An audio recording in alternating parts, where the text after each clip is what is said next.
Bonjour à tous. L'objectif de cette vidéo est de donner aux porteurs de projets qui répondent à l'appel Marie Sklodowska-Curie Postdoctoral Fellowship 2022 des instructions afin de compléter la partie A de la proposition. La proposition MSCA Postdoctoral Fellowships se découpe en trois parties.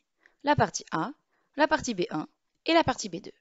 La partie A, qui est à remplir en ligne, correspond au formulaire administratif. La partie B1 correspond au projet scientifique. Cette partie ne peut pas faire plus de 10 pages et comprend les sections Excellence, Impact et Mise en œuvre. La partie B2 correspond aux annexes. Elle n'est pas limitée en nombre de pages. Elle se compose de 5 sections. Une dédiée au CV du chercheur.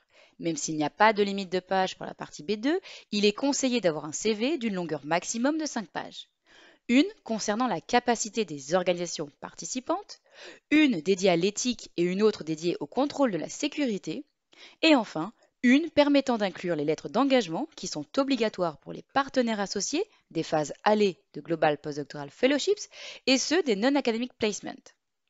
Les parties B1 et B2 sont deux documents distincts et doivent être déposés sur la plateforme en format PDF. Afin d'accéder au dossier de la proposition, vous devrez vous rendre sur le portail Funding and Tenders Opportunities de la Commission européenne et vous créer un compte EU Login si vous n'en avez pas déjà un. Une fois connecté avec vos identifiants, vous n'avez plus qu'à vous rendre sur la page de l'appel. Sur cette dernière, dans la section Submission Service, cochez le type de soumission. Vous aurez alors le choix entre Global Postdoctoral Fellowship et European Postdoctoral Fellowship, puis cliquez sur Start Submission. Vous arrivez alors sur cette page. Vous devrez commencer par renseigner le PIC de votre organisme. Si vous ne le connaissez pas, vous aurez la possibilité de le retrouver grâce au moteur de recherche de la Commission européenne. Vous aurez également la possibilité de créer un PIC si votre organisme n'a jamais déposé de projet européen auparavant. Vous devrez ensuite indiquer votre rôle dans le projet. Encadrant, chercheur ou personne contact. Il convient de noter que l'encadrant comme le chercheur peuvent démarrer la proposition. Enfin, vous devrez renseigner l'acronyme, le résumé et le panel scientifique du projet. Pour le panel, il vous suffira de sélectionner dans le menu déroulant. À noter qu'il sera possible de modifier ces informations ultérieurement dans la partie A. Une fois que vous aurez cliqué sur Save and Go to Next Step, vous arriverez à la page dédiée aux participants. Vous aurez alors la possibilité d'ajouter d'autres contacts. Nous reviendrons sur ce point avec la slide suivante. Vous pourrez également modifier les contacts renseignés, voire les supprimer si vous aviez fait une erreur. Vous aurez également la possibilité d'ajouter des partenaires associés. Dans le cadre d'une European Postdoctoral Fellowship, vous pourrez ajouter un partenaire associé en cas de non-academic placement. Dans le cadre d'une Global Postdoctoral Fellowship, vous devrez ajouter un partenaire associé pour la phase allée du projet dans un pays tiers. Vous pourrez également renseigner un deuxième partenaire associé en cas de non-academic placement. En revanche, quelle que soit la bourse choisie, vous ne devrez pas ajouter de partenaire associé en cas de secondment. Revenons un instant sur l'ajout des autres contacts. Vous devrez renseigner le rôle de chaque personne dans le projet, encadrant, chercheur, personne contact, ainsi que les droits d'accès à la proposition. Si c'est l'encadrant qui a initié la proposition, il devra obligatoirement ajouter le chercheur. A l'inverse, si c'est le chercheur qui a initié la proposition, il devra obligatoirement ajouter l'encadrant. Il sera également possible d'ajouter une personne contact. Il s'agit généralement d'une personne de l'organisme bénéficiaire qui sera amenée à gérer le contrat du lauréat. Maintenant que le dossier est créé et que les participants sont renseignés, vous allez pouvoir démarrer votre proposition. En cliquant sur Edit Forms, vous aurez accès à la partie A à remplir en ligne. Vous aurez également la possibilité de télécharger les templates des parties B1 et B2 en format Word en cliquant sur Download Part B Templates. En cliquant sur Upload, vous pourrez déposer les parties B1 et B2 en format PDF sur la plateforme. Enfin, vous pourrez toujours revenir sur la liste des participants si vous aviez des changements à effectuer en cliquant sur Back to Participants List. La partie A se compose de 5 sections. Des informations générales sur la proposition, les participants au projet, le budget, les questions d'éthique et de sécurité, et autres questions. Commençons avec la section dédiée aux informations générales en cliquant sur Show. L'acronyme sera déjà renseigné puisque vous l'avez indiqué sur la plateforme au moment de la création de la proposition. Toutefois, si vous souhaitez le changer, vous pourrez le faire à ce niveau. Il vous suffira simplement de cliquer sur le champ dédié et d'effacer l'acronyme actuel. Vous devrez en revanche indiquer le titre du projet. Le panel scientifique sera également déjà renseigné puisque vous l'aviez également indiqué sur la plateforme. Toutefois, vous pourrez aussi le changer en cliquant simplement sur le menu déroulant. Vous devrez ensuite renseigner au minimum 3 descriptors ainsi que des mots-clés. Il convient de garder en mémoire que les descriptors et les mots-clés permettront de déterminer quels évaluateurs seront les plus à même d'évaluer votre projet. Concernant les mots-clés, nous vous conseillons de mettre les plus percutants et les plus porteurs pour votre projet. Revenons juste un instant sur les descriptors. Une fois que vous aurez sélectionné le panel scientifique, vous pourrez renseigner un premier descriptor. Il sera alors forcément lié à ce panel scientifique. Puis, vous pourrez ajouter d'autres descriptors de votre panel scientifique ou non en cliquant sur le bouton Add. Vous pourrez en ajouter jusqu'à 5. Cela vous permettra ainsi, si vous avez un projet multidisciplinaire, de renseigner à la fois des descriptors de votre panel principal, ainsi que un ou plusieurs descriptors de votre panel secondaire. Ici, il faudra écrire le résumé de votre projet. Il s'agit d'une courte présentation de ce dernier, mais qui doit aborder l'ensemble des points clés de votre proposition. Il doit donner envie aux experts évaluateurs de lire l'intégralité de votre projet. Il est conseillé de le rédiger en dernier, une fois la proposition terminée. Enfin, vous devrez indiquer si vous avez déjà déposé un projet similaire au cours des 2 dernières années. Si tel est le cas, vous devrez renseigner le numéro du projet déposé. La dernière partie de la section Information générale est dédiée aux déclarations.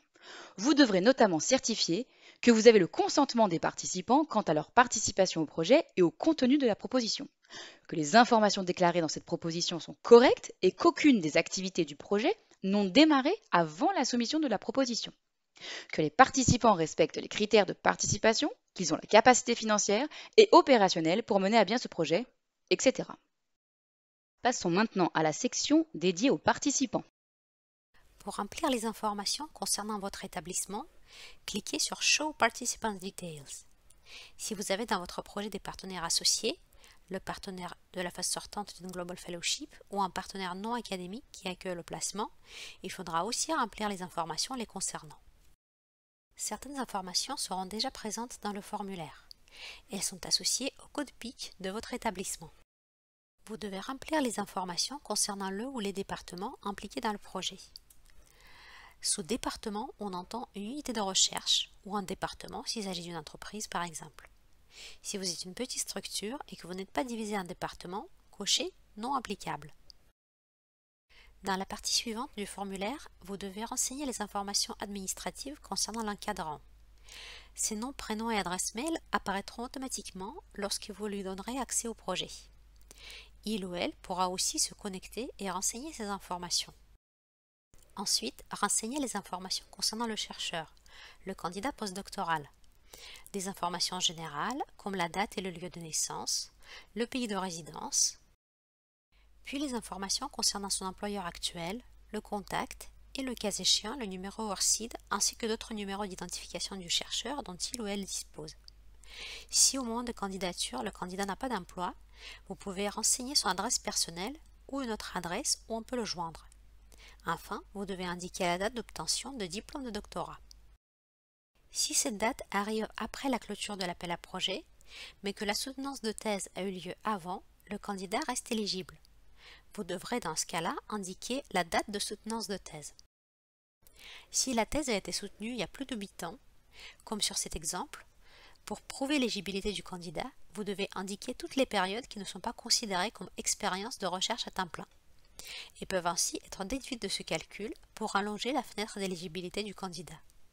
Les congés maternité-paternité, les périodes de chômage, le service national obligatoire, l'expérience professionnelle hors recherche, l'arrêt maladie longue durée ou l'expérience de recherche dans les pays tiers. Notez que la même période ne peut pas être comptée 2 fois. Indiquez les lieux de résidence et d'activité principale du candidat en cours de 5 dernières années. Indiquez juste les dates et les pays, le nombre de jours sera calculé automatiquement.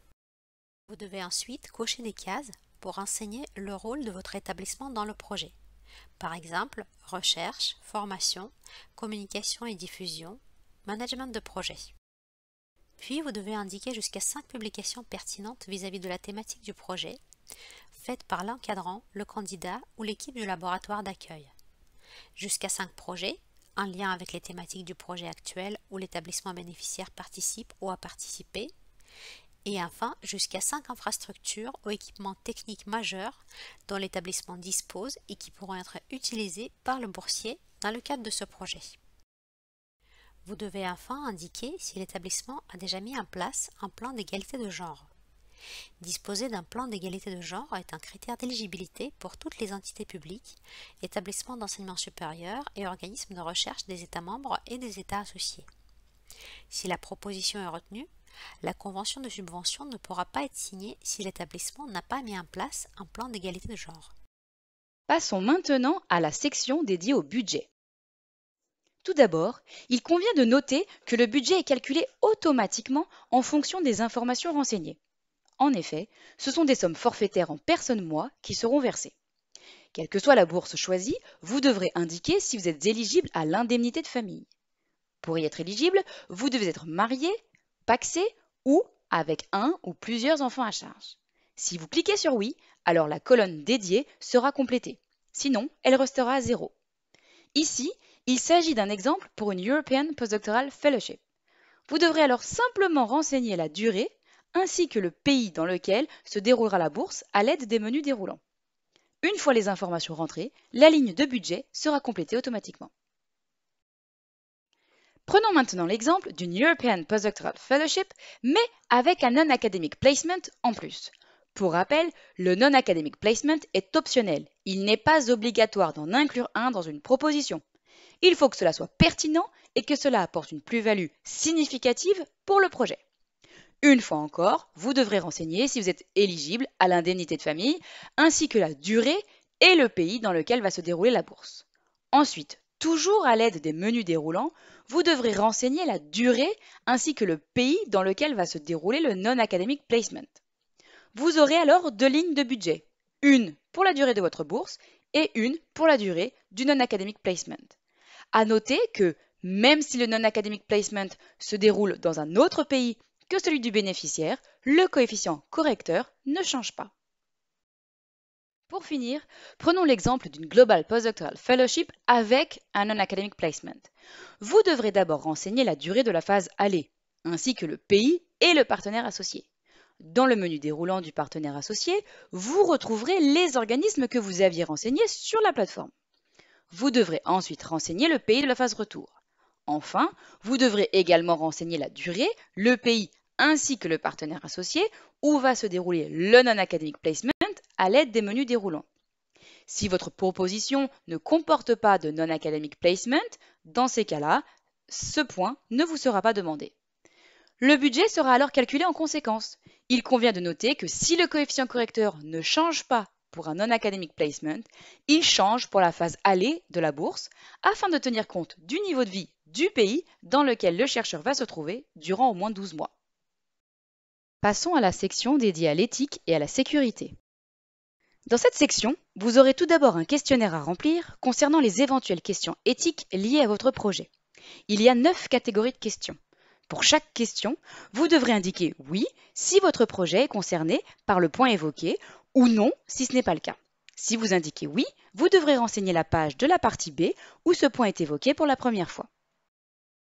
Ensuite, vous allez devoir expliquer comment vous allez traiter ces questions. Dans le premier bloc, vous devrez expliquer en détail les potentielles questions éthiques liées aux objectifs, la méthodologie ou encore l'impact de votre projet. Dans le second bloc, vous devrez décrire comment les potentiels problèmes éthiques vont être traités de façon à ce que votre projet respecte les principes éthiques et que les activités proposées s'inscrivent bien dans le respect de la législation européenne et nationale des pays dans lesquels elles vont être menées. Vous trouverez ensuite un questionnaire concernant les aspects de sécurité. De la même manière que pour le questionnaire précédent, vous devrez cocher oui ou non en fonction de votre projet. Si vous cochez oui, vous devrez indiquer la page de la partie B où ce point est mentionné pour la première fois. Passons maintenant à la dernière section, autres questions. Vous aurez alors des questions sur le chercheur. D'abord, si vous avez effectué un service national. Si vous répondez oui à cette question, il vous sera demandé de préciser la période ainsi que le pays où il s'est déroulé. Puis, si vous avez un statut de réfugié. Si vous répondez oui à cette question, il vous sera demandé de préciser la période ainsi que la nature des activités durant cette période permettant de confirmer ce statut de réfugié. Enfin, si vous êtes natif d'un État membre ou d'un pays associé à Horizon Europe. Si vous répondez non à cette question, il vous sera alors demandé si vous êtes un résident longue durée d'un État membre ou d'un pays associé. Si c'est le cas, vous devrez renseigner la période de résidence en continu en Europe. Enfin, vous aurez encore quelques questions à répondre, dont notamment celles concernant le secondment. Pour rappel, comme pour les non-academic placements, les secondments sont optionnels. Il n'est donc pas obligatoire d'en inclure un dans le projet. Cela doit être pertinent et apporter une plus-value significative pour le projet. Si vous en avez un, c'est le seul endroit dans la partie A où vous devrez le mentionner. Si vous cliquez sur oui, il vous sera demandé de renseigner la durée totale du ou des secondments.